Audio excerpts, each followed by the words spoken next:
മാന്യ സ്നേഹിതർക്ക് സ്നേഹവന്ദനങ്ങൾ. കഴിഞ്ഞ ചില ദിവസങ്ങളായി നമ്മൾ TPM എന്ന സംഘടനയെ കുറിച്ച് സംസാരിച്ചു കൊണ്ടിരിക്കുകയാണല്ലോ. അപ്പോൾ സമയം തീരെ ഇല്ലാത്തത് കൊണ്ടാണ് അടുപ്പിച്ച് വീഡിയോ ഇടാൻ കഴിയാതിരിക്കുന്നത്. അപ്പോൾ എന്നെ ചിലർ വിളിച്ചിട്ട് പറഞ്ഞു, ഞങ്ങൾ ശക്തമായി പ്രാർത്ഥിക്കുന്നുണ്ട്, താങ്കൾക്ക് ഇത് കൂടുതൽ മുന്നോട്ട് പോകാൻ കഴിയില്ല. അപ്പൊ പ്രാർത്ഥിക്കുന്നത് കൊണ്ടല്ല, എനിക്ക് സമയമില്ലാതെ പോകുന്നത് കൊണ്ടാണ് വീഡിയോസ് ചെയ്യാൻ കഴിയാതിരിക്കുന്നത്. ഈ ഉമ്മാക്കിയൊക്കെ നിങ്ങൾ മറ്റാരോടെങ്കിലും കാണിച്ചാൽ മതി, അതൊന്നും നിങ്ങൾ ഇങ്ങോട്ട് കാണിക്കാൻ ശ്രമിക്കേണ്ട.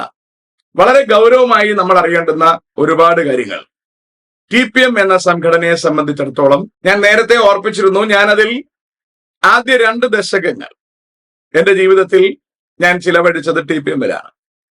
ജനിച്ചു വളർന്നത് TPM-ലാണ്. അതുകൊണ്ട് ഞാൻ ഇടയ്ക്ക് കഴിഞ്ഞ ലാസ്റ്റ് വീഡിയോയിൽ ഞാൻ പറഞ്ഞിരുന്നു, TPM അത്ര വലിയ ദുരുപദേശ സംഘടനയൊന്നുമല്ല. പിന്നെ അതിന്റെ ചില ഉപദേശങ്ങളിൽ ചില കുറവുകളുണ്ട് എന്ന് മാത്രമേ ഉള്ളൂ. ചില മനസ്സിലാക്കലുകളിൽ ചില പ്രയാസങ്ങളുണ്ട് എന്ന് മാത്രമേ ഉള്ളൂ. ഇത് എന്റെ തെറ്റിദ്ധാരണയാണ്. കാരണം ഞാൻ TPM-ൽ ജനിച്ചു വളർന്നു എന്ന് പറയുമ്പോഴും അതിന്റെ കാര്യങ്ങളെക്കുറിച്ച് എനിക്ക് അറിവില്ല എന്ന് തന്നെയാണ് ഞാൻ ഇപ്പോൾ മനസ്സിലാക്കുന്നത്. ഞാൻ അതിൽ ജനിച്ചു വളർന്നത് കൊണ്ടും ഞാൻ പിന്നീട് സുവിശേഷ വേലയോടുള്ള ബന്ധത്തിൽ ഞാൻ മാറിപ്പോയതുകൊണ്ടും എനിക്ക് ആ സഭയെക്കുറിച്ച് കൂടുതലൊന്നും അറിയില്ല. വളരെ ശ്രദ്ധിച്ച് കേൾക്കണം. ഞാൻ അതിൽ തന്നെ ജനിക്കുകയാണ്, അതിൽ തന്നെ വളരുകയാണ്. പുറത്തു നിന്ന് കൃത്യമായ ഉപദേശം കിട്ടി ഞാൻ പുറത്തേക്ക് വന്ന ഒരാളല്ല. അങ്ങനെയാണെങ്കിൽ എനിക്ക് ഇതിനകത്തുള്ള ദുരുപദേശം എന്താണെന്ന് പെട്ടെന്ന് ക്ലിക്കാവും. നമ്മൾ സാധാരണ കാണുന്നത് പോലൊരു പെന്തക്കോസ്ത് പ്രസ്ഥാനം തന്നെയാണ്. ഉപദേശങ്ങൾ കുറെയൊക്കെ അവർ പറയുന്നുണ്ട്. വിശുദ്ധി, വേർപാട്, ഇങ്ങനെയുള്ള കാര്യങ്ങളൊക്കെ പറയുന്നുണ്ട്. സ്വർഗത്തെക്കുറിച്ച് പറയുന്നുണ്ട്. 2ാം വരവിനെ കുറിച്ച് ഗൗരവമായി പറയുന്നുണ്ട്. ഇങ്ങനെ കുറച്ച് കാര്യങ്ങൾ അവർ പറയുന്നത് നമുക്ക് വ്യക്തമായിട്ട് അറിയാം. പക്ഷേ ഇതിനകത്ത് ഉപദേശത്തിലും അടിസ്ഥാനപരമായും എന്താണ് പ്രശ്നം എന്നുള്ളത് ഞാൻ ഇപ്പോഴാണ് പഠിക്കുന്നത്. നിങ്ങൾ എന്നെ കുറ്റം പറയുകയൊന്നും വേണ്ട. കഴിഞ്ഞ ദിവസം എന്നെ ഒരു അപ്പച്ചൻ വിളിച്ചിരുന്നു. വയസ്സ് 75 എന്നാണ് എന്റെ വിശ്വാസം, 70ഓ 75ഓ. പുള്ളി എന്നെ വിളിച്ചിട്ട് എന്നോട് പറഞ്ഞു, ഞാൻ താങ്കളോട് 3 ചോദ്യങ്ങൾ ചോദിക്കും. ഞാൻ പറഞ്ഞു, ചോദിച്ചോളൂ. പുള്ളി ചോദിച്ച പ്രധാനപ്പെട്ട ചോദ്യങ്ങൾ: 1, മെൽക്കീസദേക്കിന്റെ ക്രമം എന്ന് പറഞ്ഞാൽ എന്താണ്? 2, സ്വർഗത്തെക്കുറിച്ചുള്ള വേദപുസ്തക വീക്ഷണം എന്താണ്? 3, മോശ പറഞ്ഞു എന്റെ പേര് പുസ്തകത്തിൽ നിന്ന് മായ്ച്ചു കളയണം. ആ പുസ്തകം ഏതാണ്? ഇതിന്റെയൊക്കെ വിശദീകരണങ്ങൾ ഞാൻ മറ്റൊരു വീഡിയോയിൽ പറയാം. കാരണം ഞാൻ ഇപ്പൊ പറയാൻ ഉദ്ദേശിക്കുന്നത് TPM ചാവേറുകൾ എന്ന ഒരു വിഷയത്തെ കുറിച്ചാണ്.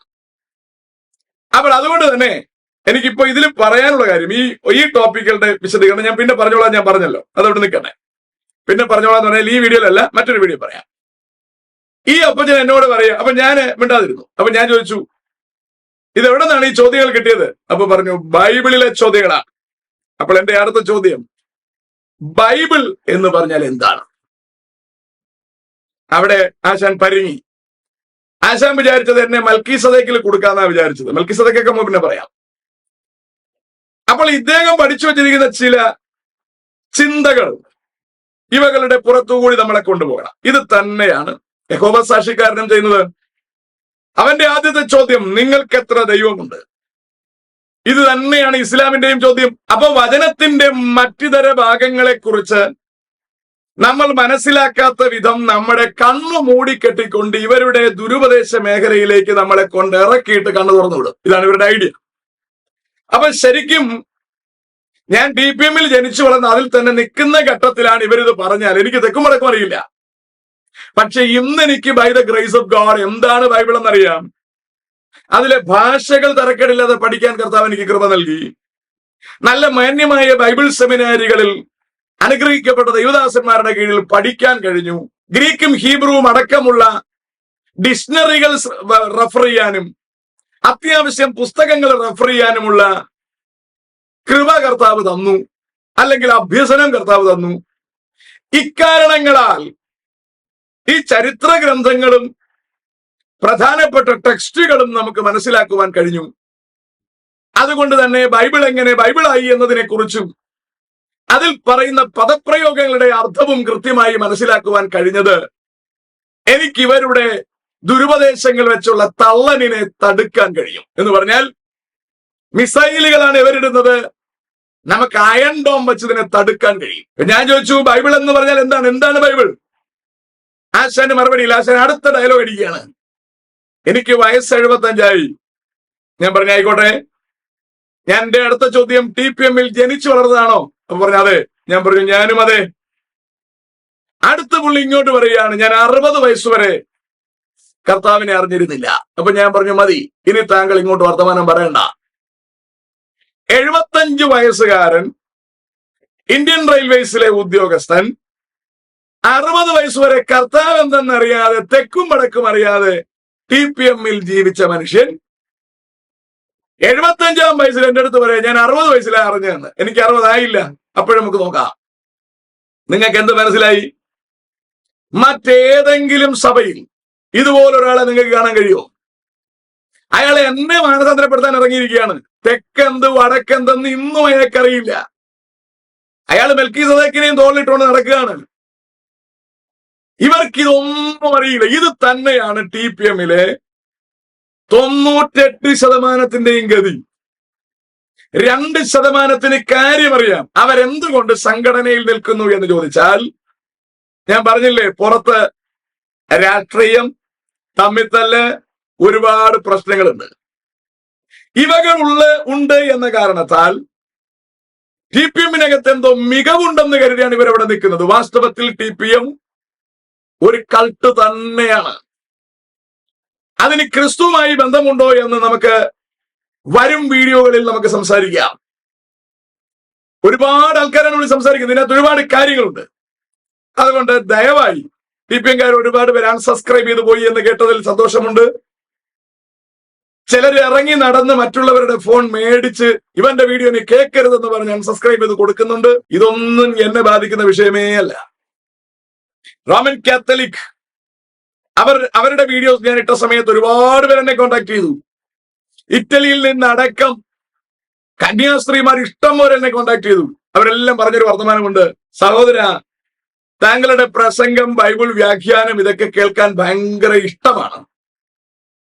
അതിനകത്ത് ഒരുപാട് ഇൻഫർമേഷൻസ് കിട്ടുന്നുണ്ട്. പക്ഷേ ഞങ്ങളുടെ അമ്മയെ നിങ്ങൾ സ്വീകരിക്കാത്തത് കൊണ്ട് താങ്കളുടെ വീഡിയോസ് കേൾക്കാൻ ഞങ്ങൾ ആഗ്രഹിക്കുന്നില്ല എന്ന് പറഞ്ഞ് ഒരുപാട് പേര് അൺസബ്സ്ക്രൈബ് ചെയ്തു പോയി. എനിക്ക് ഒരു വിഷമവും ഇല്ല. അവര് തെക്കും വടക്കും അറിയാത്തവരാണ്. ഇസ്ലാമിൽ നിന്ന് ഉസ്താദുമാര് തന്നെ എത്രയെങ്കിലും പേര് എന്നെ വിളിച്ചു. മലപ്പുറത്ത് നിന്ന് ആ ഭാഗത്ത് നിന്നൊക്കെ വിളിച്ചിട്ട് എടുത്ത് പറഞ്ഞു ഉഷാറായിട്ടുണ്ട്, പക്ഷേ താങ്കളുടെ വ്യാഖ്യാനങ്ങളിൽ പിശകുണ്ട്. അവ എന്താണെന്ന് പറയാനോ ഒരു ഡിസ്കഷനോ അവർ തയ്യാറല്ല. അവർ കട്ട് ചെയ്ത് മാറുകയാണ്. കാരണം അവർക്കറിയാം ഇതിലേക്ക് കയറി തള്ളാൻ നിന്നാൽ എടുത്ത് മറിപ്പ് നടക്കുകയെന്ന് അവർക്കറിയാം. തള്ളാൻ നിൽക്കുന്ന ഒരുപാട് പേരുണ്ട്, ഇപ്പോഴുമുണ്ട്. കാത്തലിക്സ് എന്ന ഇഷ്ടംമാതിരി പേര് തള്ളാൻ നിൽക്കുന്നവരുണ്ട്. ഇസ്ലാമിൽ നിന്ന് വിരലിലെണ്ണാമെന്നുള്ള വ്യക്തികൾ സംസാരിക്കുന്നുണ്ട്. രക്ഷിക്കപ്പെട്ടവർ ഈ 2 വിഭാഗത്തിലുമുണ്ട്. TPM നിന്ന് കഴിഞ്ഞ രാത്രിയിലും ഒരു സഹോദരൻ എന്നെ വിളിച്ചിട്ട് എന്റെ അടുത്ത് പറഞ്ഞു, പാസ്റ്ററെ ഞാൻ 1 വർഷമായി TPM പോയിക്കൊണ്ടിരിക്കുകയായിരുന്നു, ഇപ്പോൾ ഞാൻ TPM വിട്ടു. ഞാൻ ചില ദിവസങ്ങൾ കൊണ്ട് മാനസികമായി പ്രയാസത്തിലായിരുന്നു, എന്ത് ചെയ്യണമെന്നൊരു പിടിയില്ല. ഒരു കുഞ്ഞെ ഞങ്ങൾക്കുള്ളൂ, ആ കുഞ്ഞിനെ ഇവന്മാര് ക്യാൻവാസ് ചെയ്ത് കൈക്കലാക്കി. അത് മനസ്സിലായപ്പോൾ ഞാൻ പതിയെ ചർച്ച വിട്ടപ്പോ ഞങ്ങൾ എന്തോ വിശ്വാസത്തിൽ നിന്ന് പോയി എന്ന മട്ടിനുള്ള സംസാരങ്ങൾ ഉണ്ടാകുന്നു. ഞാൻ ചെയ്തത് തെറ്റാണോ? ഞാൻ പറഞ്ഞു ഒരു തെറ്റുമില്ല, താങ്കൾ രക്ഷപ്പെട്ടിരിക്കുന്നു, താങ്കളുടെ കുഞ്ഞിനെ ചാവേറിൽ നിന്ന് രക്ഷപ്പെടുത്തിയിരിക്കുന്നു. അയാൾ പറഞ്ഞത് കുഞ്ഞിനെ അവര് പതുക്കെ ക്യാൻവാസ് ചെയ്ത് അവരുടെ സൈഡിലാക്കി. 10-20 വയസ്സുള്ള മോനാണ്. അടുത്ത് സൺഡേ സ്കൂളിന്റെ ഹെഡ് മാസ്റ്റർ പറഞ്ഞിരിക്കുകയാണ്, മകനെ അടുത്ത യൂത്ത് ക്യാമ്പിന് മദ്രാസിൽ വിടണം. മദ്രാസിൽ വിട്ടാൽ ഉറപ്പായിട്ട് അവൻ ചാവേറിൽ ചേർന്നിരിക്കും. ഇതിന് യാതൊരു സംശയമില്ല. അവന് 40-ഓ 42-ഓ വയസ്സിനകത്ത് വെച്ച് അവൻ ചാവുകയും വേണം. മാതാപിതാക്കൾക്ക് ഒറ്റ കൊച്ചേ ഉള്ളൂ. ഒരു സംഘടനയുടെ വേലക്കാരനായിട്ട് അവൻ പോകേണ്ടി വരുന്നു, വെറുതെ ചാകേണ്ടി വരുന്നു. അയാൾ ആ കൊച്ചനെയും കൊണ്ട് രക്ഷപ്പെട്ടിരിക്കുന്നു. അദ്ദേഹം പറഞ്ഞ കാര്യം എന്നെ ചിന്തിപ്പിച്ചത്, മോനോട് പറഞ്ഞു, മോനെ നീ സുവിശേഷ വേല ചെയ്യുന്നെങ്കിൽ പൊക്കോ, ഒരു കുഴപ്പമില്ല എനിക്ക്. നീ വിവാഹം കഴിച്ച് നീ കർത്താവിന്റെ വേല ചെയ്യണം, എനിക്ക് ഒരു കുഴപ്പമില്ല, നീ പൊക്കോ. അപ്പോൾ ഒറ്റ മകനേ ഉള്ളൂ, അവനെ സുവിശേഷ വേലയ്ക്ക് വിടാൻ തയ്യാറാണ്. ഏറ്റവും എത്തരമായതാണ് സിയോനിൽ പോകാനാണെന്ന് പറഞ്ഞ് തെറ്റിദ്ധരിക്കപ്പെട്ട് അവർ ഈ കൾട്ടിനകത്തായി പോകുമായിരുന്നു. കൃപയാൽ അവർ രക്ഷപ്പെട്ട സമയത്താണ് എന്റെ വീഡിയോ ചെല്ലുന്നത്. അത് അവർക്ക് ശക്തിയും ഊർജവും പകർന്നു. അവരെ കൊച്ചിനെ ഈ പാതാളത്തിൽ നിന്ന് രക്ഷപ്പെടുത്തി. മറ്റൊരു 10-12 കോൾ എനിക്ക് വന്നു. TPM-ൽ നിന്ന് രക്ഷപ്പെട്ടവരും പെടാൻ വേണ്ടി ആഗ്രഹിച്ചിരുന്ന സമയത്താണ് എന്റെ വീഡിയോ ചെല്ലുന്നത്. അവർ ചാടാൻ തീരുമാനിക്കുകയും ചെയ്തു. അതിൽ ഞാൻ വളരെയധികം സന്തോഷവാനാണ്. ഒരൊറ്റയാള് രക്ഷപ്പെട്ടാൽ കുഴൽക്കിണറിൽ നിന്നൊരു കുഞ്ഞിനെ രക്ഷപ്പെടുത്തിയതിന്റെ പ്രതീതിയാണ് എനിക്ക്. കാരണം തെക്കുവടക്കറിയാൻ മേലാതെ ഇരുട്ടിൽ തപ്പിത്തടഞ്ഞ് എന്തിനാണ് എടുത്തു ചാടിയതെന്നറിയാതെ ജനം നശിക്കുകയാണ്, ചാവേറിൽപ്പെടുകയാണ്. ഞാൻ വിശദീകരണങ്ങൾ വഴിയെ പറഞ്ഞോളാം. അപ്പോൾ ഇവിടെ പറഞ്ഞ ഈ അപ്പച്ചൻ പറഞ്ഞെന്താണ്, എനിക്ക് 75 വയസ്സായി, 60 വയസ്സ് വരെ എനിക്ക് എന്താണെന്ന് അറിയില്ലായിരുന്നു. ഇപ്പൊ അറിയുന്ന എന്തുവാ? ഇവന്മാര് പറയുന്ന ഈ ദുരുപദേശം മാത്രമേ ഇവർക്ക് അറിയത്തുള്ളൂ, വേറൊന്നും ഇവർക്ക് അറിയത്തില്ല. ഇനി എന്നോട് പ്രതികരിക്കുന്ന ആൾക്കാരിൽ TPM-കാര് പ്രതികരിക്കുന്നത് വളരെ മോശം നിലവാരത്തിലാണ്. കാരണം അവർക്കതേ അറിയൂ. ഇസ്ലാമിനോട് നമ്മൾ സംസാരിക്കുമ്പോൾ അള്ളാഹുവിനെ പറഞ്ഞാൽ അവർക്ക് ചൊറിയില്ല, പക്ഷെ മുത്തുനബിയെ പറഞ്ഞാൽ അവർക്ക് ചൊറിയും. അവർ വിളിക്കുന്ന ചീത്ത നല്ല ഉഷാറ് ചീത്ത വിളിക്കും. അതുപോലെ TPM എന്ന സംഘടനയ്ക്കെതിരെ സംസാരിച്ചാൽ, ആ പദം ഉപയോഗിച്ചാൽ ഇവരുടെ കാലിളകും. ഇവരുടെ മേലുള്ള സ്പിരിറ്റ് എന്താണെന്ന് ഈ ദിവസങ്ങളിലാണ് എനിക്ക് പഠിക്കാൻ കഴിഞ്ഞത്. അതുകൊണ്ട് എനിക്ക് ഇതിനെക്കുറിച്ച് കൂടുതൽ പഠിക്കാനും മനസ്സിലാക്കുവാനും ഞാനിപ്പോ പുസ്തകങ്ങൾ പല സ്ഥലങ്ങളിൽ നിന്ന് എഴുതി വരുത്തിക്കൊണ്ടിരിക്കുകയാണ്. കാരണം ഇനി അത് പഠിച്ചേ പറ്റൂ. അതെന്റെ ചുമതലയായി മാറുകയാണ്. ദൈവം എന്നെ ഏൽപ്പിച്ച പണിയായി അത് മാറുകയാണ്. ജനിച്ചു വളർന്നു തെക്ക് വടക്കറിയില്ലാതെ ഞാൻ 20 കൊല്ലം അതിൽ പാർത്തു. കഴിഞ്ഞ ദിവസം എന്നെ വിളിച്ച അപ്പച്ചൻ 60 കൊല്ലം എന്താണ് ഇവന്മാര് പറയുന്നതെന്ന് പോലും അറിയാതെ അയാൾ ജീവിച്ചു. എന്നിട്ട് ഇന്നലെ വിളിച്ചെന്നെ ഉപദേശിക്കുകയാണ്. അയാൾക്ക് ബൈബിൾ എന്താണെന്ന് അറിയില്ല. ഞാൻ അയാളോട് ചോദിച്ചു, 1923 മുമ്പ് ഈ സാധനം എവിടായിരുന്നു? രാമൻകുട്ടി വരുന്നതിന് മുമ്പ് ഈ സാധനം എവിടായിരുന്നു? ഇങ്ങനൊരു ഇടപാടില്ലായിരുന്നു. സഭ വിട്ടുപോയാൽ എന്തെങ്കിലും സംഭവിക്കുമോ? എന്ത് സംഭവിക്കാൻ? ഒരു ചുക്ക് സംഭവിക്കില്ല. ഒരു കാര്യം കൂടി ഓർപ്പിച്ച് നമ്മുടെ TPM സംഭാഷണത്തിലേക്ക് നമുക്ക് പോകാം. ചാവേർ എന്ന വിഷയം ഞാൻ ലാസ്റ്റിൽ സംസാരിക്കും കേട്ടോ. TPM വിട്ടുപോകുന്ന ആൾക്കാർ കൃപയിൽ നിന്നേ പോയി എന്നാണ് ഇവരുടെ വ്യാഖ്യാനം. ഇത് അബദ്ധമാണ്, പൈശാചികമാണ്, തിന്മയാണ്, വിവരക്കേടാണ്. TPM എന്നത് വെറും ഒരു സംഘടനയാണ്. വെറും ഒരു സംഘടന. CPM കമ്മ്യൂണിസ്റ്റ് പാർട്ടിയിൽ നിന്ന് വിട്ടുപോയി കോൺഗ്രസിൽ ചേരുന്നത് പോലെ അത്രേ ഉള്ളൂ ഈ സാധനം.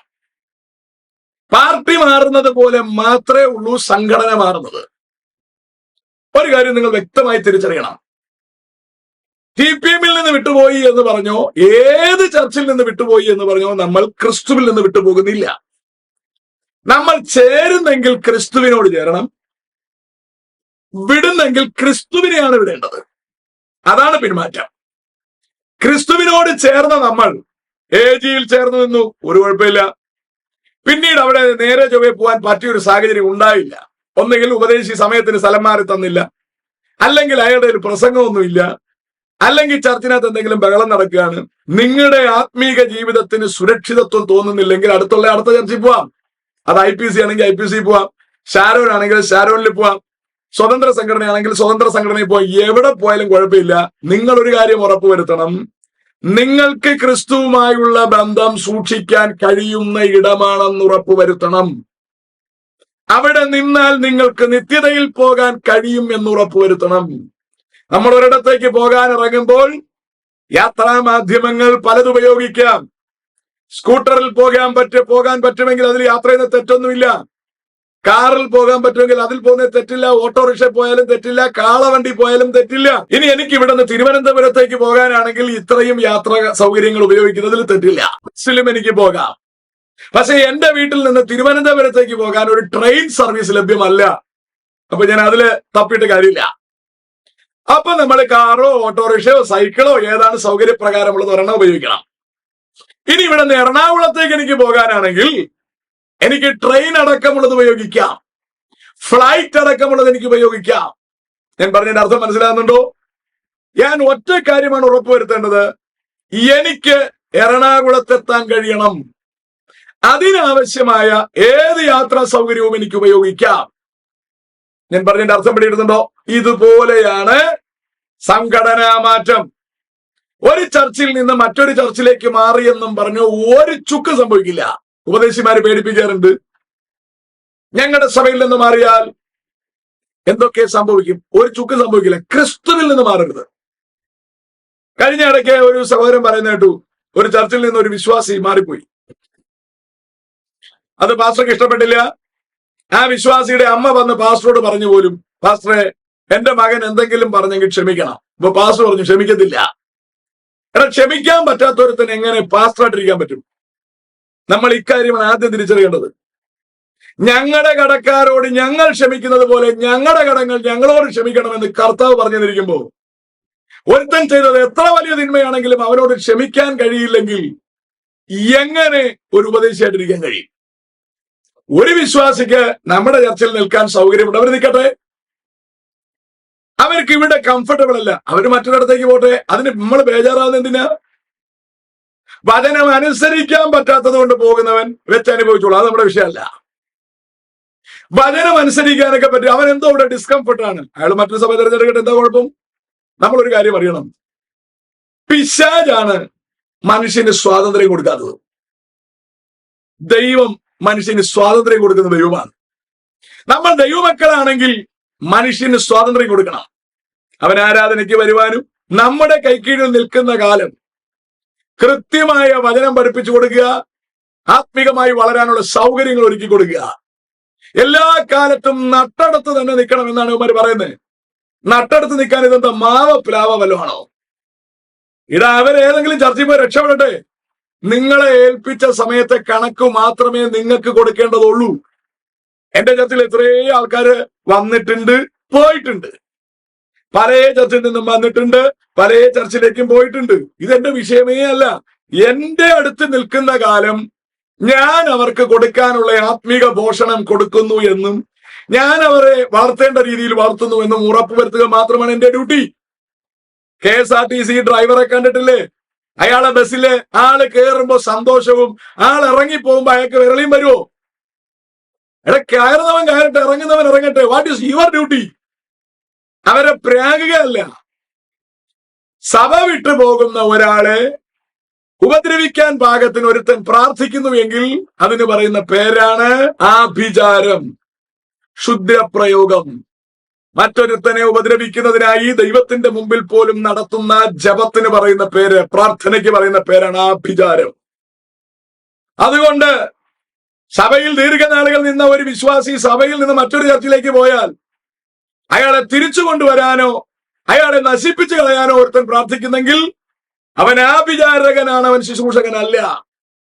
ഇപ്പോൾ ഒരു ചർച്ചിൽ നിന്ന് വിശ്വാസി വിട്ടുപോയി, അമ്മ വന്ന് പറഞ്ഞു ക്ഷമിക്കണം, അയാൾ പറഞ്ഞു ക്ഷമിക്കത്തില്ല.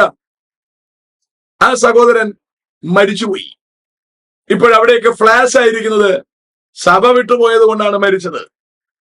ഇതൊക്കെ വചനത്തിലുള്ളതല്ല, ഇതൊക്കെ പൈശാചികമാണ്. ഇത്തരത്തിലുള്ള കൂട്ടായ്മകളിൽ നിങ്ങൾ കൂടരുത്. നിങ്ങളുടെ ഉപദേശി നിങ്ങളെ നയിക്കുന്നതിന്റെ ഉദ്ദേശം നിങ്ങൾ തിരിച്ചറിയണം. നിങ്ങളെ നിത്യതയ്ക്ക് നടത്തുക എന്നുള്ളതാണ് ഉദ്ദേശമെങ്കിൽ അയാളുടെ കൈക്കീഴിൽ നിങ്ങൾക്ക് നിൽക്കാനും നിൽക്കാതിരിക്കാനുമുള്ള സ്വാതന്ത്ര്യമുണ്ട്. മരിക്കുന്നത് വരെ ഒരുത്തന്റെ സഭയിൽ നിൽക്കാൻ ആർക്കും ആവശ്യമില്ല. നമുക്ക് കൂറും വിധേയത്വവും വേണ്ടത് ദൈവത്തോടാണ്, ഉപദേശിമാരോടല്ല എന്ന വസ്തുത നിങ്ങൾ തിരിച്ചറിഞ്ഞിരിക്കണം. ഞാൻ എന്റെ ചർച്ചയിൽ എപ്പോഴും പറയാറുണ്ട്, നിങ്ങൾക്ക് മറ്റൊരിടം കുറച്ചുകൂടി കൊള്ളാമെങ്കിൽ യു ക്യാൻ ഗോ. ഞാൻ നിങ്ങൾക്ക് തരുന്ന സേവനം പറ്റുന്നില്ലെങ്കിൽ നിങ്ങൾക്ക് എന്നോട് പറയാം. എനിക്ക് കുറച്ചുകൂടി മറ്റൊരു മികച്ച സേവനം തരാൻ കഴിയുമെങ്കിൽ ഞാൻ തരാം. മറ്റൊരിടം നിങ്ങൾക്ക് നല്ലതെങ്കിൽ യു ക്യാൻ ഗോ.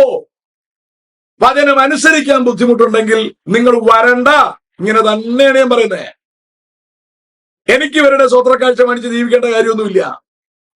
ഞാനൊരു സ്വത്രക്കാഴ്ച പാത്രം അവിടെ മൂലയ്ക്ക് വെച്ചിട്ടുണ്ട്. വേണമെന്നുള്ളവർക്ക് ഇടാൻ, വേണ്ടാത്തവർക്ക് ഇടണ്ട. ഇതൊന്നും എന്റെ വിഷയമേ അല്ല. വരുന്നവർ വചനമനുസരിക്കാൻ തയ്യാറാകണം, അത് നിർബന്ധമാണ്. അപ്പൊ അത് അവരെ പഠിപ്പിക്കേണ്ടുന്ന ഉത്തരവാദിത്വമേ എനിക്കുള്ളൂ. ഞാൻ പറഞ്ഞതിന്റെ അർത്ഥം, നിങ്ങൾ ഒരു സഭയിൽ നിന്ന് അടുത്ത സഭയിലേക്ക് മൂവ് ചെയ്യാൻ, അത് കൊള്ളാതെ തോന്നിയാൽ അങ്ങോട്ട് മൂവ് ചെയ്യാൻ നിങ്ങൾക്ക് സ്വാതന്ത്ര്യമില്ലാത്ത ഒരിടത്താണ് നിങ്ങൾ നിൽക്കുന്നതെങ്കിൽ നിങ്ങൾ അപകടത്തിലാണ്. നിങ്ങൾ നിൽക്കുന്നത് ആഭിചാരകന്റെ സഭയിലാണെന്ന വസ്തുത നിങ്ങൾ തിരിച്ചറിയണം. നമുക്ക് പോയിന്റിലേക്ക് വരാം. അപ്പൊ TPM ചാവേറുകൾ എന്ന് പറഞ്ഞ കാര്യം, അത് പറയണമെങ്കിൽ ഒരു വിഷയം കൂടി എനിക്ക് പറയണം. ഞാനിട്ട വീഡിയോക്കെതിരെ TPMുമായി യാതൊരു ബന്ധമില്ലാത്ത ഒരുത്തൻ മറുപടി പറഞ്ഞു എന്നും പറഞ്ഞ് എനിക്ക് ആൾക്കാർ ഷെയർ ചെയ്തു തന്നു. ഞാൻ ഓപ്പൺ ചെയ്ത് നോക്കിയപ്പോ ഒരു 2-3 മിനിറ്റ് ഞാൻ കേട്ടപ്പോ അയാൾ പറയുകയാണ്, ജോബി ഗാൽവിനും അല്ലേലുയ സാങ്കുട്ടിയും TPMൽ വിവാഹം കഴിക്കാത്ത സഹോദരന്മാർ ഒരുമിച്ച് പാർത്തിട്ട് അവര് ഏതാണ്ട് അനാശാസ്യം ചെയ്യുന്നെന്ന് അയാൾ പറയുന്നത്. അയാൾ അതിന് പറയുന്നത് ലോക്കൽ ലാംഗ്വേജ് ആണ്, അയാളുടെ സംസ്കാരം അനുസരിച്ച് അയാൾക്ക് പറയാൻ പറ്റത്തുള്ളൂ. അയാൾ പറഞ്ഞോട്ടെ. അപ്പൊ അവിടെ ലൈംഗിക അരാജകത്വം അല്ലെങ്കിൽ അധാർമികത നടക്കുന്നു എന്നും ഞങ്ങൾക്കത് ചെയ്യാൻ പറ്റാത്തത് കൊണ്ടാണ് ഇത് പറയുന്നതെന്നുമാണ് അവന്റെ വേർഷൻ. അവന് മറുപടി പറയാൻ എനിക്ക് താല്പര്യമൊന്നുമില്ല, ഞാൻ പറയുന്നുമില്ല. ഒരിടത്തൊരു കൊലപാതകം നടന്നു, അതിനെതിരെ നമ്മൾ സംസാരിച്ചാൽ എനിക്ക് കൊല ചെയ്യാൻ പറ്റാത്തത് കൊണ്ടാണോ അത് പറയുന്നത്? ഈ വിവരദോഷികൾക്കൊന്നും മറുപടി പറഞ്ഞിട്ട് ഒരു കാര്യമില്ല. ഞാൻ 20 കൊല്ലം TPMൽ നിന്നാണ്. ഒരു അനാശാസ്യവും ഞാൻ കണ്ടിട്ടില്ല. അതുകൊണ്ട് അത് ശുദ്ധമാണെന്നൊന്നും ഞാൻ പറയുന്നില്ല. ബാക്കി ഡീറ്റെയിൽസ് ഒരുപാട് എനിക്കറിയാം, ഞാൻ ആ ഭാഗത്തേക്ക് ഒന്നും പോകുന്നില്ല. ഞാൻ 20 കൊല്ലം അതിനകത്ത് നിന്നിട്ടുണ്ട്. ഉപദേശിമാർക്ക് കാല് തടവി കൊടുത്തിട്ടുണ്ട്, കുളിക്കാൻ വെള്ളം ചൂടാക്കി കൊടുത്തിട്ടുണ്ട്, മുതുക് ചൊറിഞ്ഞു കൊടുത്തിട്ടുണ്ട്, ചെരുപ്പ് കാലിലിട്ട് കെട്ടിക്കൊടുത്തിട്ടുണ്ട്, ബാഗ് ചുമന്ന് നടന്നിട്ടുണ്ട്. കിടക്കയിലായിപ്പോയ ദൈവദാസന്മാരെ ഞാൻ അവരെ പരിചരിച്ചിട്ടുണ്ട്. ഇതെല്ലാം ഞാൻ ചെയ്തിട്ടുണ്ട്. അവരാരും എന്നോട് ഒരു ഘട്ടത്തിൽ പോലും മോശമായി ഇടപെട്ടിട്ടില്ല. എല്ലാവരും വളരെ സ്നേഹത്തോടെ മാത്രമേ ഇടപെട്ടിട്ടുള്ളൂ. അക്കാലഘട്ടത്തിൽ ഒരുപാട് നല്ല ദൈവദാസന്മാർ ഉണ്ടായിരുന്നു എന്നാണ് ഞാൻ കരുതുന്നത്. ബാക്കി ഡീറ്റെയിൽസ് എനിക്കറിയില്ല, ഞാൻ അത് വിടുകയാണ്.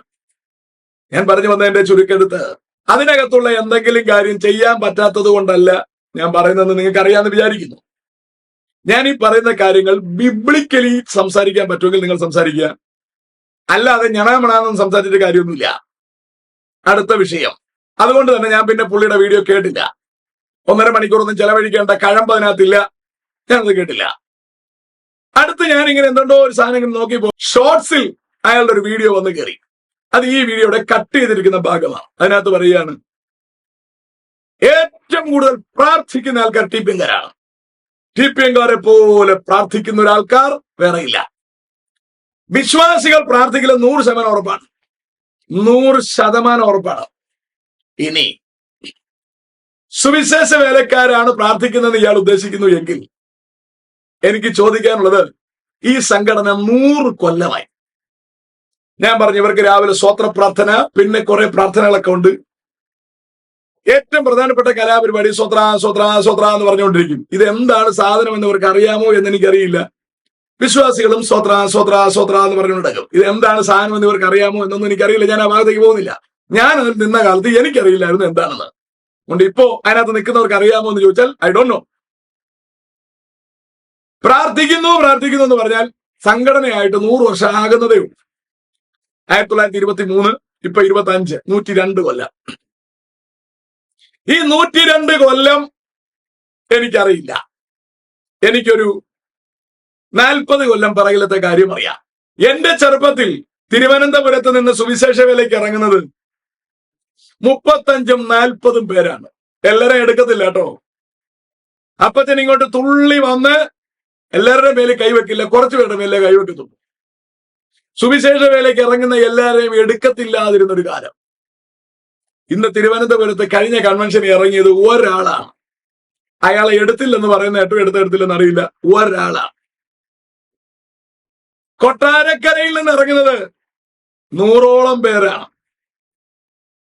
ഈ ഇറങ്ങുന്ന ആൾക്കാരെ എല്ലാവരെയും എടുക്കത്തില്ല. 2 കാരണങ്ങളാണ്. ഒന്ന്, അവർക്ക് ഇത്ര ആൾ ആവശ്യമില്ല. രണ്ട്, ഇവർക്ക് ആത്മാവിൽ അറിയാന്നാ പറയുന്നേ. അതൊക്കെ അവിടെ കിടക്കട്ടെ. ഇപ്പൊ കൊട്ടാരക്കരയിൽ നിന്ന് ഇറങ്ങിയത് 20 പേരാണ്. ശ്രദ്ധിച്ച് കേൾക്കണം, 20 പേരും തമിഴ്നാട്ടുകാരാണ്. ഒരൊറ്റ മലയാളി കൊട്ടാരക്കര ഇറങ്ങാനില്ല. 100ഓളം പേര് ഇറങ്ങിക്കൊണ്ടിരുന്നിടത്താണ്. ഇവരുടെ പ്രാർത്ഥന എങ്ങനെയുണ്ട് പ്രാർത്ഥന? ഒരൊറ്റ വിശ്വാസിയും ഗുണം പിടിച്ചതില്ല. പ്രാർത്ഥന കൊണ്ടുള്ള നേട്ടം എന്തുവാ? നിങ്ങൾ പറയൂ, കേക്കട്ടെ, കഥ കേക്കട്ടെ. ചുമ്മാ തള്ളിയാ പോരല്ലോ, വിഷയം പറയൂ. ഇവിടെ കിടന്ന് പ്രാർത്ഥിച്ചു എന്ന് പറയുമ്പോ എന്ത് ചുക്കാണ് ഇവിടെ നടക്കുന്നത്? ആരോട് പ്രാർത്ഥിച്ചു? എന്ത് പ്രാർത്ഥിച്ചു? ഒരു പിണ്ണാക്ക് ഇവിടെ നടക്കുന്നില്ല. സുവിശേഷ വേലയ്ക്ക് ആളിറങ്ങില്ലെന്ന് അപ്പൊ നിങ്ങൾ ചോദിക്കും, തമിഴ്നാട്ടുകാർ ആൾക്കാരല്ലേ?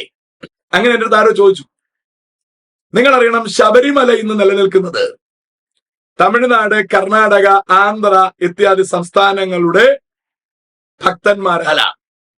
അവർ വരുന്നു, പൈസ എറിഞ്ഞു കൊടുക്കുന്നു, അങ്ങനെയൊക്കെ സംഭവിക്കുന്നു. ഇപ്പൊ കഴിഞ്ഞ ഇടയ്ക്ക് ഒരു ചെറിയ പ്രശ്നം ഉണ്ടായി. മതപരിവർത്തനം ആന്ധ്ര, കർണാടക, തമിഴ്നാട് ഏരിയകളിൽ ശക്തമായി നടക്കുന്നത് കൊണ്ട് ശബരിമലയ്ക്ക് ആള് വരുന്നത് കുറയുന്നു, വരുമാനം കുറയുന്നു. ABC റിപ്പോർട്ട് ചെയ്തതാണ്.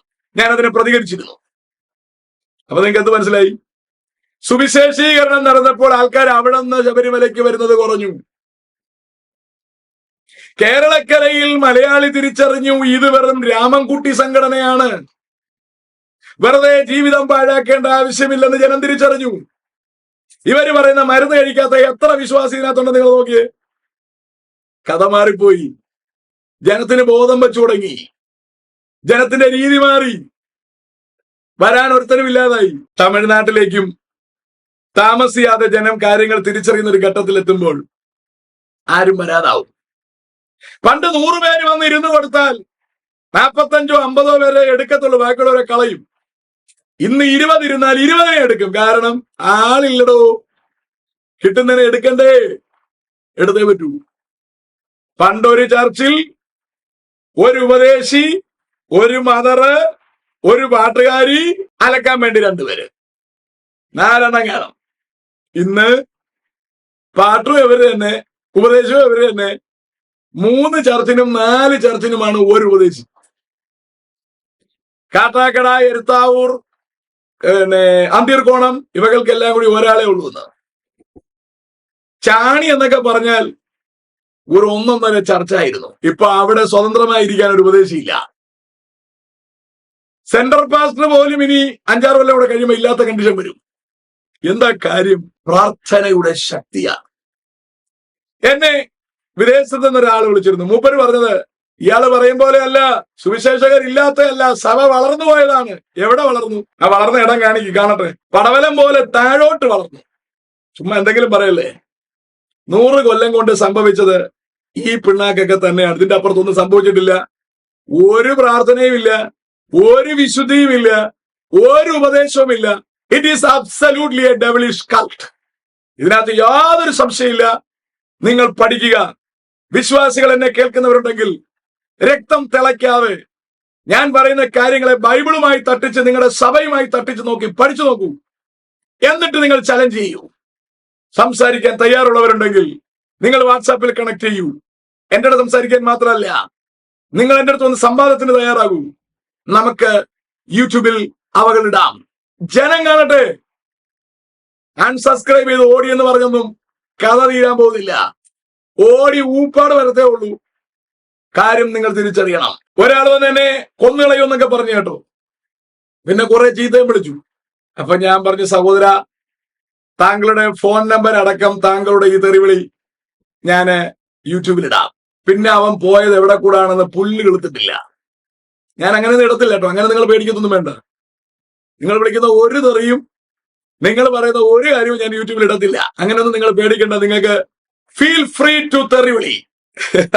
നിങ്ങൾ വിളിച്ചോ. അതിന് ഞാൻ വാതിലുകൾ തുറന്നിട്ട് തന്നിരിക്കുകയാണ്. കാരണം ഇത്ര ഭയാനകമാണെന്ന്, ഇത്ര പൈശാചികമാണ് ഇതിനകത്തിരിക്കുന്നതെന്ന് എനിക്കറിയില്ലായിരുന്നു സുഹൃത്തുക്കളെ. Now I am studying, I am exposing the truth. അതുകൊണ്ട് ബൈബിൾ അനുസരിച്ച് പഠിക്കാൻ തയ്യാറാകൂ, സംസാരിക്കാൻ തയ്യാറാകൂ. എന്നെ ആരെങ്കിലും കൊന്നു കളഞ്ഞാൽ ഞാൻ മരിക്കാൻ തയ്യാറാണ്, മറ്റാരെങ്കിലും ഒക്കെ ഇതിനു വേണ്ടി തയ്യാറാകണം, അല്ലെങ്കിൽ ദൈവം നിങ്ങളെ എഴുന്നേൽപ്പിച്ചോളും, ഭാരപ്പെടാനൊന്നുമില്ല. ഞാൻ പിന്നെയും മുമ്പിലേക്ക് പോവുകയാണ്. എന്താണ് TPM ചാവേർ എന്ന് പറയാൻ കാരണം എന്ന് പറഞ്ഞാൽ, ഇവരുടെ വിശ്വാസികളെ മുഖക്കോട്ട കെട്ടി സിയോനാണ്, വിവാഹം കഴിക്കാതിരുന്നാൽ, വെള്ളമുണ്ടൊക്കെ ഉടുത്താൽ, ശുശ്രൂഷയ്ക്കിറങ്ങിയാൽ കിട്ടാൻ പോകുന്നത് സിയോനാണ്. പിന്നെ ഒരുപാട് കാര്യങ്ങൾ അവിടെ, വജ്രമുണ്ട്, വൈഡൂര്യമുണ്ട്, ഗോമേതകമുണ്ട്. ഇങ്ങനെ ഇവരെ പെരുക്കും. ഇവരെ ഇങ്ങനെ പറഞ്ഞ് പെരുക്കി കുഞ്ഞാടിന്റെ കല്യാണത്തിന് കാന്തയാവണമെങ്കിൽ കല്യാണം കഴിക്കാൻ പാടില്ല. ഇതൊക്കെ അവന്മാര് പറയുന്നേ. സിയോനിൽ പോകണമെങ്കിൽ കല്യാണം കഴിക്കാൻ പാടില്ല. ഇത് പഠിപ്പിക്കുക മാത്രമല്ല, യൂത്ത് ക്യാമ്പ് എന്ന് പറഞ്ഞൊരു ഇടപാടുണ്ട്. നിങ്ങളുടെ പിള്ളേരെ യൂത്ത് ക്യാമ്പിന് വിടരുത്. നിങ്ങളുടെ കുഞ്ഞുങ്ങളെ ഇവർ ചതിച്ചിരിക്കും. അത് കഴിഞ്ഞ് ഇവര് മദ്രാസിലെ യൂത്ത് ക്യാമ്പ് ഉണ്ട്. ഇതിനും കൂടി പോയി കഴിഞ്ഞാൽ ജീവിതം പോയെന്ന് നോക്കിയാൽ മതി. ഇതിലൊരു 5000 പിള്ളേർ വന്നാൽ ഇവരൊരു 500 പേരെയാണ് ടാർഗറ്റ് ചെയ്യുന്നത്. എങ്ങനെയെങ്കിലും തള്ളിയിടുക.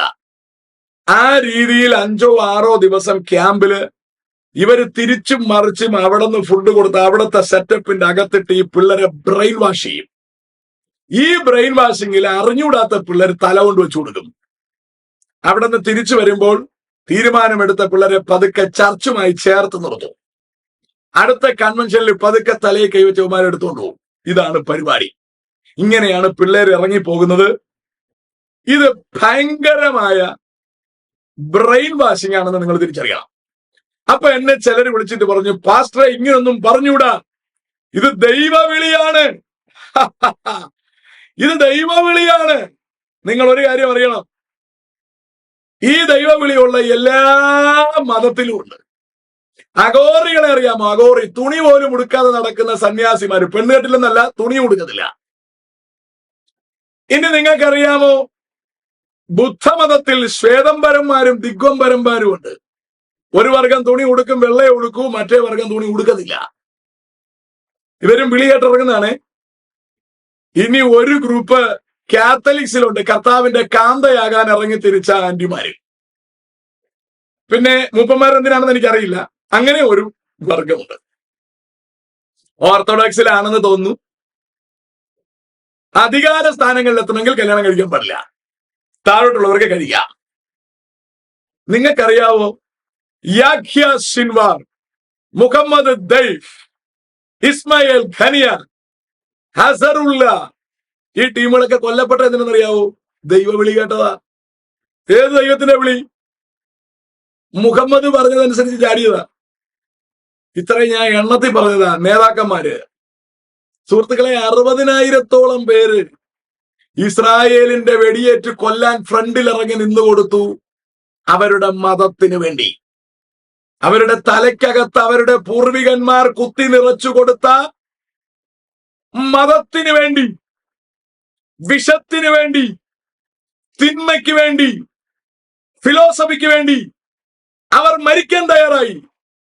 പാർട്ടിക്ക് വേണ്ടി വെട്ടിമരിക്കാൻ തയ്യാറായി നടക്കുന്ന ഗുണ്ടമാരെ കണ്ടിട്ടില്ലേ?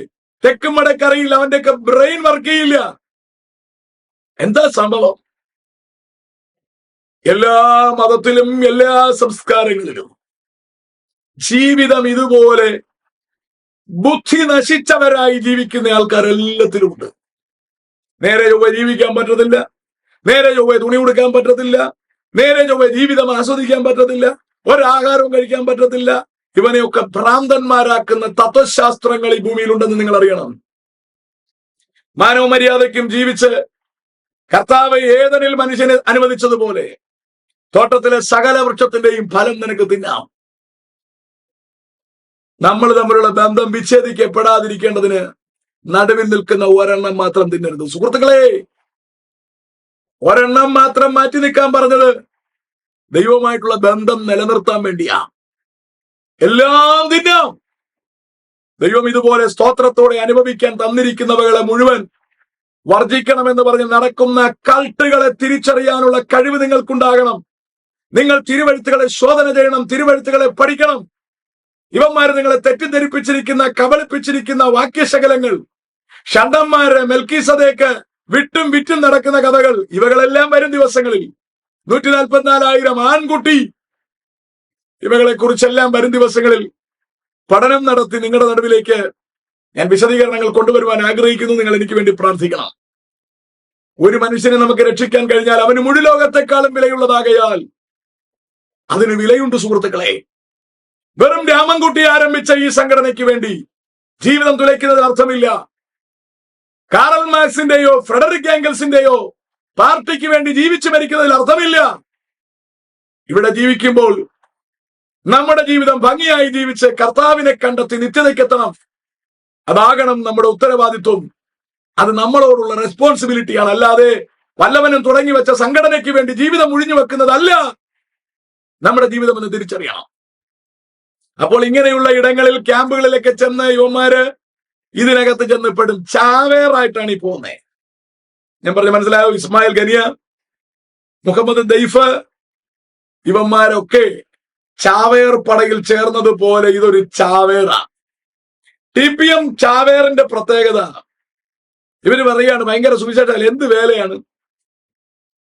നോർത്ത് ഇന്ത്യയിൽ എത്രയോ ദൈവദാസന്മാർ സുവിശേഷ വേല ഇത് കാരാഗ്രഹത്തിൽ കിടക്കാൻ. TPM-ൽ ഒരെണ്ണം കിടന്നിട്ടുണ്ടോ?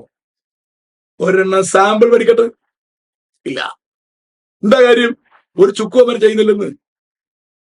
നോർത്ത് ഇന്ത്യയിൽ അല്ലെങ്കിൽ സൗത്ത് ഇന്ത്യയിൽ സുവിശേഷീകരണ നിമിത്തം ആടികൊണ്ടവർ, ഉപദ്രവിക്കപ്പെട്ടവർ നൂറുകണക്കിനുണ്ട്.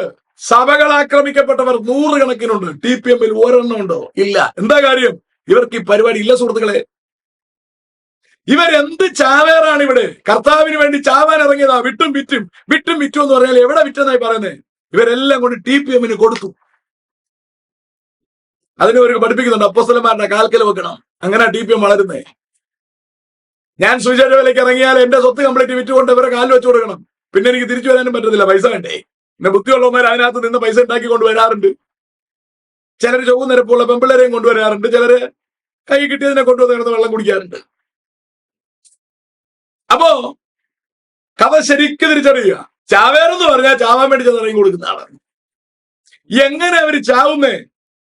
മരുന്ന് കഴിക്കാതെ ചാവുകയാണ്. പുന്നമ്മൂട് അവസാനം ഇരുന്ന ഒരു ഉപദേശിയുണ്ട്. 42 വയസ്സാണ്. നല്ല പാട്ടെഴുതാൻ കഴിവുള്ള, നല്ല പ്രസംഗിക്കാൻ ശേഷിയുള്ള ഒരു സ്നേഹിതനാണ്. മൂപ്പര് അടുത്തിടയ്ക്ക് മരിച്ചുപോയി.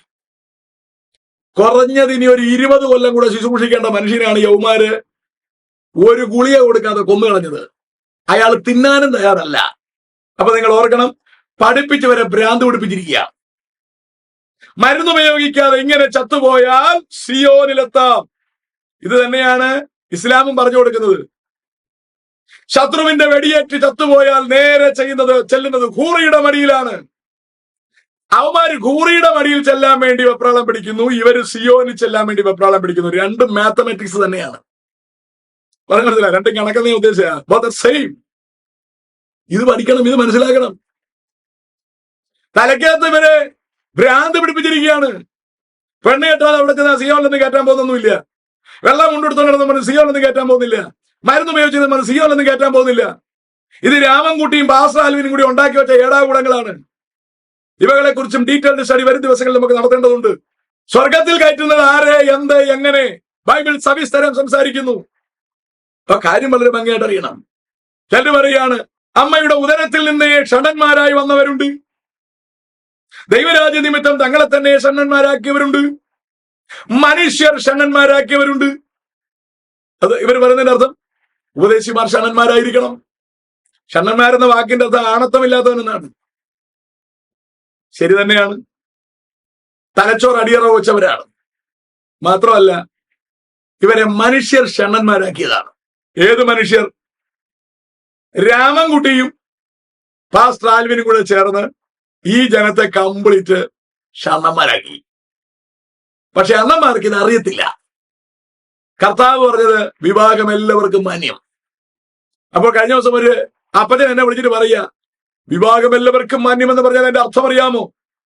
കുഞ്ഞാടിന്റെ കല്യാണത്തെയാണ് ഉദ്ദേശിച്ചത്. ഇതൊന്നും പേരൂർക്കട പോലും എടുക്കത്തില്ല. ഞാൻ പറയുന്നുണ്ടോ, ഈ കേസിനെ ഒന്നും പേരൂർക്കട പോലും എടുക്കത്തില്ല. ഏതായാലും നമുക്കൊരു പഠനം നടത്താം. അപ്പോൾ ഇവരുടെ ഈ ഇറങ്ങിച്ചാട്ടം മരുന്ന് കഴിക്കാതെ മരിക്കുകയാണ്. എന്റെ ഒരു സ്നേഹിതൻ അതിനകത്തുണ്ടായിരുന്നു. പുള്ളിച്ചിന് പ്രായമായി. പ്രോസ്ട്രേറ്റ് ക്യാൻസർ വന്ന് അത് പൊട്ടി രക്തം ഇങ്ങനെ പൊയ്ക്കൊണ്ടിരിക്കുമായിരുന്നു. എത്ര വേദന മനുഷ്യൻ സഹിച്ചാണെന്ന് ആലോചിച്ച്. ഇതിന്റെ വല്ല ആവശ്യമുണ്ടോ? പ്രോസ്ട്രേറ്റ് ക്യാൻസർ ചിലപ്പോൾ സുഖമായെന്ന് വരില്ല, ചിലപ്പോൾ ട്യൂബ് ഇട്ട് നടക്കേണ്ടി വരും. പക്ഷെ ഈ കുറേശ്ശെ വേദനിച്ച് ഇത്ര കഷ്ടപ്പെട്ട് മരിക്കുന്നുണ്ട്, എന്തെങ്കിലും നേട്ടം ഉണ്ടാവും? ചികിത്സാ വിധികൾ ഇത്രയും ഭംഗിയായിട്ട് കിട്ടുന്ന കാലഘട്ടത്തിൽ ചെന്നൊന്ന് ഓപ്പറേറ്റ് ചെയ്ത് അതിനെ എടുത്തു കളഞ്ഞ് ഒരു ട്യൂബും ഇട്ട് നടന്നാൽ പോലും വേദനിക്കാതെ നടന്നിട്ട് മരിച്ചൂടെ? ഈ വേദനിച്ചാലേ സിയോൻ കിട്ടൂ എന്ന് പറഞ്ഞ് പഠിപ്പിച്ച് ഇവരെ ചാവേറുകളാക്കി മാറ്റിയിരിക്കുകയാണ്. ഇസ്രായേലിലെ പെൺപിള്ളേരെ കൊല്ലുകയും അവരെ ബലാത്സംഗം ചെയ്യുകയും ചെയ്താൽ സ്വർഗം കിട്ടുമെന്ന് പറഞ്ഞ് യവന്മാർ ഓടി നടന്ന് ബലാത്സംഗം ചെയ്യുകയാണ്. ശ്രീലങ്കയിൽ നടത്തിയ ഭീകരാക്രമണത്തിൽ കൊല്ലപ്പെട്ട ഒരു ഇസ്ലാമിക മനുഷ്യനെ ബോഡി പരിശോധിക്കുമ്പോൾ അവൻ ലിംഗത്തിൽ ഇരുമ്പൊറയിട്ടിരിക്കുകയാണ്. കാരണം സ്വർഗത്തിൽ ചെല്ലുമ്പോൾ, ഹൂറികളുടെ അടുക്കൽ ചെല്ലുമ്പോൾ അവൻ ഈ ഭാഗം ആവശ്യമുണ്ട്, ലിംഗം ആവശ്യമുണ്ട്. അവന്റെ തലച്ചോറ് എത്ര ഉണ്ടെന്ന് ആലോചിച്ച്. അതുപോലാണ് സിയോനിൽ പോകാൻ വേണ്ടി പെണ്ണുകെട്ടാതിരിക്കുന്നത്.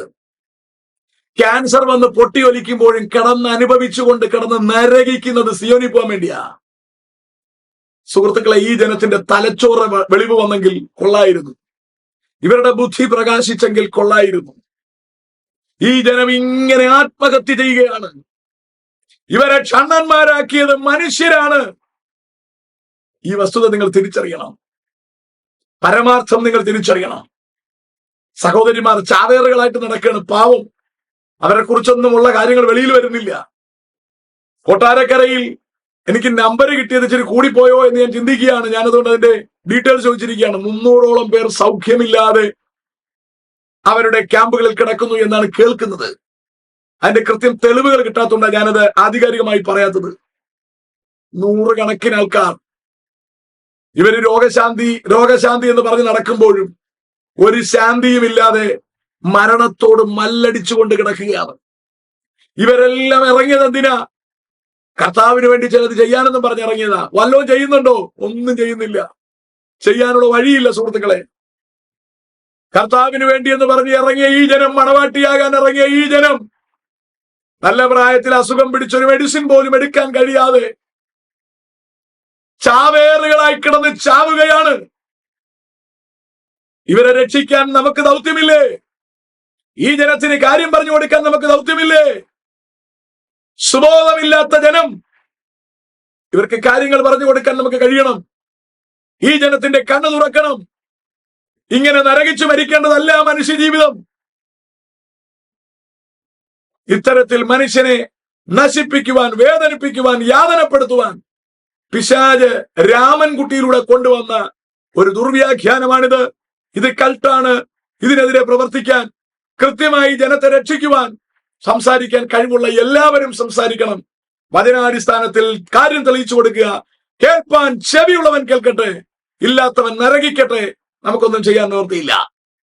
കർത്താവ് ആരെയും ഇങ്ങനെ നടക്കാൻ പറഞ്ഞിട്ടില്ല എന്ന വസ്തുത തിരിച്ചറിയണം. ഈ ജനം നിത്യതയിൽ പോകട്ടെ, ഈ ജനം രക്ഷപ്പെടട്ടെ, ഈ ജനത്തിന്റെ കണ്ണു തുറക്കട്ടെ. അതിനുവേണ്ടി നമുക്ക് പ്രവർത്തിക്കാം. ഈ ജനത്തിന്റെ കണ്ണു തുറക്കാൻ നമുക്ക് പ്രാർത്ഥിക്കാം. പറ്റുമെങ്കിൽ മറ്റിതര സഭക്കാർ ഉപവസിക്കാൻ തയ്യാറാകണം. ഈ ജനത്തിന്റെ കണ്ണു തുറക്കാൻ, ഈ ജനം വെളിച്ചം കാണാൻ, ഈ ജനം കർത്താവിനെ കാണാൻ, ഈ ജനത്തിന് വചനത്തെക്കുറിച്ച് സുബോധം കിട്ടാൻ എല്ലാ സഭക്കാരും ഉപവസിക്കണം, പ്രാർത്ഥിക്കണം. പിശാച് കൂട്ടമായി ജനത്തെ നരകത്തിലേക്ക് കൊണ്ടുപോയിക്കൊണ്ടിരിക്കുന്നു. ഈ ജനത്തിന്റെ കണ്ണു തുറക്കാൻ നമ്മൾ പ്രാർത്ഥിക്കണമെന്ന് ഓർപ്പിക്കുന്നു. അമൃതാനന്ദമായി ഈ മഠം പോലെ, ബ്രഹ്മകുമാരീസ് മഠം പോലെ ഒരു മഠം മാത്രമാണിത്.